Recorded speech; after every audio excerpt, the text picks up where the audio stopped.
जय हिंद साथियों, आप सभी का स्वागत है आपके अपने इस यूट्यूब चैनल पे। तो पॉलीटेक्निक एडमिशन 2022 के क्रम में एक बड़ी अपडेट यहां पर निकल करके सामने आ चुकी है। ये आज ही के न्यूज़पेपर का आर्टिकल है, आप सभी लोग स्क्रीन पर देख सकते हैं। क्या है न्यूज़? आवेदन ना करने वाले भी ले सकेंगे पॉलीटेक्निक में प्रवेश। मान लीजिए कि आपने 2022 में किसी कारणवश आपका छूट गया था, एप्लीकेशन फॉर्म नहीं भर पाए थे, लास्ट डेट जो है वो निकल गई थी, और अगर आप अब भी चाहते हैं कि आप पॉलिटेक्निक में एडमिशन लेना, तो ये वीडियो आपके लिए इंपॉर्टेंट है। यहां पर देखिए कहा क्या गया है, लखनऊ अब पॉलिटेक्निक में वह छात्र भी प्रवेश ले सकेंगे जिन्होंने आवेदन नहीं किया है। 6 अक्टूबर से शुरू होने वाली काउंसलिंग के तीसरे भाग में यूपी के अलावा दूसरे राज्यों के छात्रों को भी प्रवेश का मौका दिया जाएगा। जैसा कि आप सभी लोग जानते हैं, पॉलिटेक्निक में काउंसलिंग स्टार्ट हो गई है। उसके बाद में कुछ छात्र ऐसे थे जो एंट्रेंस एग्जाम नहीं दे पाए थे और वह चाहते थे कि पॉलिटेक्निक वह इसी बार करें, डी फार्मा इसी बार करें। तो ये इंपॉर्टेंट न्यूज़ आप सभी के लिए सामने आ गई है। 6 अक्टूबर से काउंसलिंग का तीसरा भाग स्टार्ट होगा।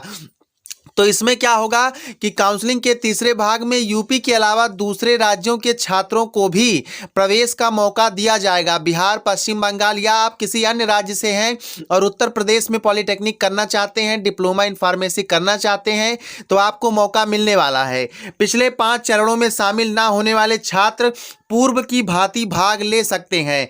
किसी कारणवश आपने एंट्रेंस एग्जाम दिया था और आपने 5 राउंड तक काउंसलिंग नहीं करा पाया है, नहीं कराई है काउंसलिंग, तो आपको भी पहले की भांति ही मौका मिलेगा। आप रजिस्ट्रेशन करवाएंगे, रजिस्ट्रेशन का जो फीस होगा उसका पेमेंट करेंगे, कॉलेज चॉइस करेंगे, तुरंत का तुरंत कॉलेज को लॉक करेंगे, उसके बाद में आपका काउंसलिंग का रिजल्ट आएगा।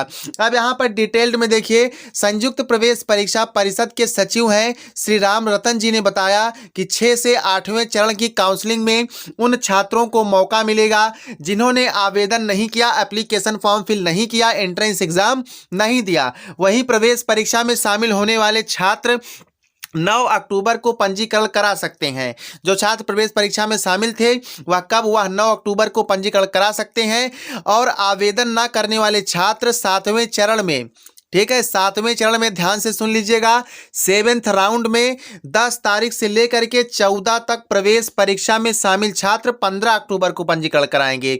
यानी कि जिन्होंने एंट्रेंस एग्जाम नहीं दिया था वो 10 अक्टूबर से लेकर के 14 अक्टूबर तक पंजीकरण कराएंगे, रजिस्ट्रेशन कराएंगे, और जो एंट्रेंस एग्जाम में शामिल थे वो 15 अक्टूबर को पंजीकरण कराएंगे। तो ये डेट याद रखिएगा। कई सारे छात्र जो है कॉलेज पाने के बाद भी डेट ना पता होने के कारण उनका कॉलेज छूट जाता है। तो आपका एंट्रेंस एग्जाम आपने नहीं दिया है, आवेदन नहीं किया है, एप्लीकेशन फॉर्म फिल नहीं किया है, तो आप 10 से लेकर के 14 तक, और आपने एंट्रेंस एग्जाम दिया है तो 15 अक्टूबर को पंजीकरण कराएंगे। दोनों चरण में सीट छोड़ने की प्रक्रिया 12 से 19 अक्टूबर तक होगी। मान लीजिए आपने काउंसलिंग कराया और आपको आपके मनपसंद कॉलेज नहीं अलाट हुए, तो आप 12 अक्टूबर से लेकर के 19 अक्टूबर तक अपना विड्रॉल कर सकते हैं। 8वें चरण में बिना प्रवेश परीक्षा वाले छात्र 15 से 19 और प्रवेश परीक्षा में शामिल होने वाले छात्र 20 को पंजीकरण कराएंगे। अब यह पॉइंट ध्यान से सुनिएगा। 8वां राउंड आपका स्टार्ट होगा तो उसमें ऐसा होगा कि जो छात्र प्रवेश परीक्षा नहीं दिए हैं वो 15 से 19 तक अपना काउंसलिंग कराएंगे, रजिस्ट्रेशन करा करके, और जो छात्र एंट्रेंस एग्जाम दे चुके हैं और काउंसलिंग नहीं करा पाए थे तो वो 20 तारीख को पंजीकरण अपना कराएंगे। और जिन छात्रों ने आवेदन नहीं किया है और जो आवेदन के बाद प्रवेश परीक्षा में नहीं बैठे, वह केवल निजी व अनुदानित पॉलिटेक्निक संस्थान में प्रवेश ले सकेंगे। अब आपके मन में ये डाउट होगा कि हमने एंट्रेंस एग्जाम नहीं दिया है या फिर हमने एप्लीकेशन फॉर्म भी नहीं फिल किया था, तो एप्लीकेशन फॉर्म नहीं फिल किए, एंट्रेंस एग्जाम नहीं दिए, वह छात्र भी एडेड और प्राइवेट कॉलेज में एडमिशन लेने के लिए एलिजिबल हैं। और जो छात्र एप्लीकेशन फॉर्म तो फिल किए थे बट किसी कारणवश वह एंट्रेंस एग्जाम नहीं दे पाए, तो उनके लिए भी यही अपडेट है कि वो एडेड और प्राइवेट सीट को ही लॉक कर सकेंगे। गवर्नमेंट में सीट खाली है या नहीं खाली है यह आपको नहीं देखना है। किसको किसको? जिन्होंने एप्लीकेशन फॉर्म नहीं फिल किया और एक दूसरे की जिन्होंने एप्लीकेशन फॉर्म फिल किया बट एंट्रेंस एग्जाम नहीं दे पाए, तो ऐसे छात्रों को गवर्नमेंट कॉलेज की ओर मुंह उठा करके नहीं देखना है। तो चलिए, तो आपके लिए एडेड और प्राइवेट कॉलेज ही विकल्प है। अब 5 चरणों की काउंसलिंग में यहाँ पर इन्होंने डेटा दे रखा है कि 5 चरणों की काउंसलिंग में 40,000 छात्र प्रवेश ले चुके हैं, जबकि 1,80,000 से अधिक सीटें खाली हैं। तो यहाँ पर आप सोच सकते हैं गवर्नमेंट की सीटें खाली होने की कम चांस है, और ये जो सीटें खाली हैं 1,80,000, इनमें से ज़्यादातर एडेड और प्राइवेट कॉलेज की सीटें होंगी। ठीक है, तो बने रहिएगा चैनल पर।